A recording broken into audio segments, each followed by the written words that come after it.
নমস্কার বন্ধুরা, অমৃত বাণী চ্যানেলে আপনাদের সকলকে স্বাগত।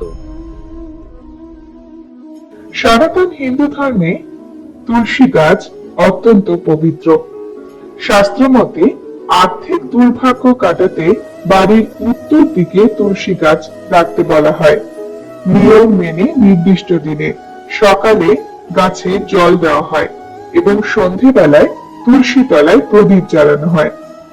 অন্যদিকে বাড়ির প্রবেশদ্বারে তুলসী মঞ্চ স্থাপন করলে প্রতিবেশীদের কুনজর এড়ানো যায়।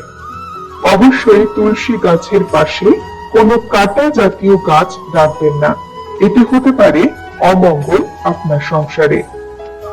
তুলসী গাছের ঔষধি গুণ অনেক।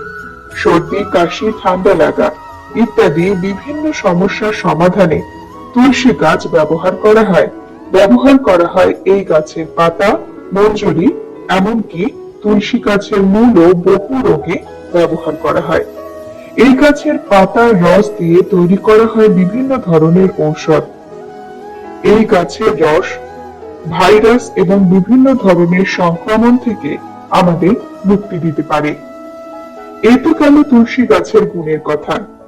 তুলসী গাছ সংসারে সুখ শান্তি বজায় রাখে।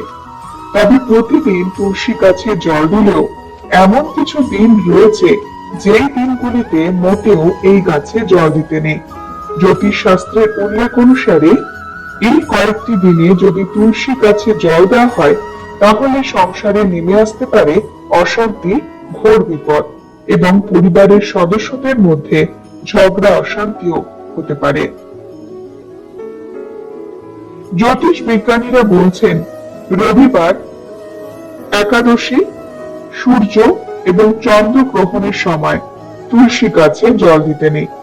এতে সংসারে অমঙ্গল হতে পারে স্বাস্থ্যহানি পরিবারের সদস্যদের। এমনকি এই ভুলে হতে পারে আর্থিক ক্ষতিও।